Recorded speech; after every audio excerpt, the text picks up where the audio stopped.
85% of people struggle with low confidence at some point in their life. I've done it, and most certainly you have too. But here's the thing, most people will never break free because they're stuck in a cycle and don't even realize it. If you ever felt like self doubt was holding you back, then this episode is for you. Here's what I've learned: self doubt isn't a mindset issue, it's a prison, a mental trap that convinces you to play small, stay quiet, and settle for less than what you are capable of. But why do we do this? Because we've been taught to fear failure, to avoid risk, and to stay in our comfort zone. Think about it. When was the last time you wanted to try something new? Apply for a promotion, start a project, or even speak up in a meeting. But that little voice inside your head, it wasn't random. It was years of conditioning telling you you're not enough. Most people live their entire lives believing that voice, but not you, not anymore. Let me take you back a couple of years. Over 10 years ago, I had this idea, this dream to write a book called Life Beyond the Disease. And it's about my life. It's about the struggles and challenges I faced living with a chronic autoimmune disease, type 1 diabetes. It's about the ups and downs, the successes, and some really hard failures. The idea with the book was that it could help somebody make better choices than I did. It was about helping people become empowered through my story of disempowerment to empowerment. But I was scared.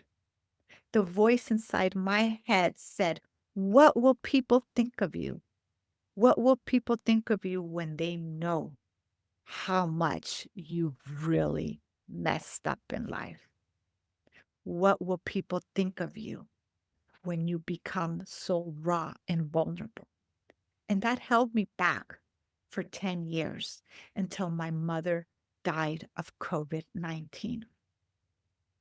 I've been very open in this podcast about my mother passing due to COVID-19. The reason why it was her death that prompted me to finally finish this book was because it was a promise to her. And it was not easy being vulnerable. It was not easy being honest, really honest for the first time in my life, because I would always have this facade up that everything was okay, when in fact I have days where I feel great and days when I don't. But what really creates the empowerment is that we get up no matter what. And that's the core message of my book, Life Beyond the Disease. I'll tell you what other fears I had. I would ask myself, what if nobody reads this? What if it's terrible? What changed wasn't the fear disappearing. It never went away, but it was how I responded to it. And today I'm going to show you how you too can do the same. An important thing to do is to identify the root of your doubt. Doubt is not random. It's usually tied to a specific fear. It could be the fear of failure, of rejection, of being judged, of being ridiculed, or even success itself. Stop the recording for a second and write down the first thing that comes to mind in terms of your fear. That's probably it. Naming the fear is the first step to taming it. Once you understand what your specific fear is, it's time to reframe it. Step two, here's a powerful reframe. What if your self doubt is proof that you're stepping outside of your comfort zone? That means growth is happening. Shift the narrative from "I'm not ready" to "I am learning." Here's step three, focus on small wins. Instead of overwhelming yourself with the big picture, start small. Small wins build confidence and momentum. Step four, surround yourself with expanding voices, with positive people who believe in you and support you. Who you surround yourself with matters. You can't grow into your best self if you're surrounded by voices that keep you small. Curate your circle and start listening to people who challenge you and inspire you. Step 5, celebrate progress, not perfection. You're not here to be perfect. You're here to learn, to grow. Celebrate every step of the way, even the messy ones.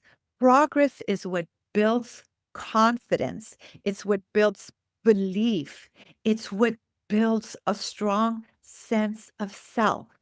Now, I know what you're thinking, but Cindy, how can I do it all? Again, start small. Take one step, even if it's a small one. Incremental steps equal big wins. You also might be thinking, but what if I fail? The more important question is, what if you don't try? What if you let the self doubt hold you back another year? 10, the way it did me. I kid you not. It took me that long to write this book. You owe it to yourself to take one step forward today. If you're ready to silence the inner critic, comment below. I'd love to know. And if you're interested in learning about my story and more about how I took control of my life, grab my book, Life Beyond the Disease. It's available at Amazon, and I'll share it in the link below. It is packed with tools to help you take action even when doubt creeps in. If this resonated with you, hit the subscribe button, share it with a friend who needs it, and leave a comment below. Remember, self doubt does not have to define you. It is just a story you've been telling yourself. And I get it because it was a story I once told myself.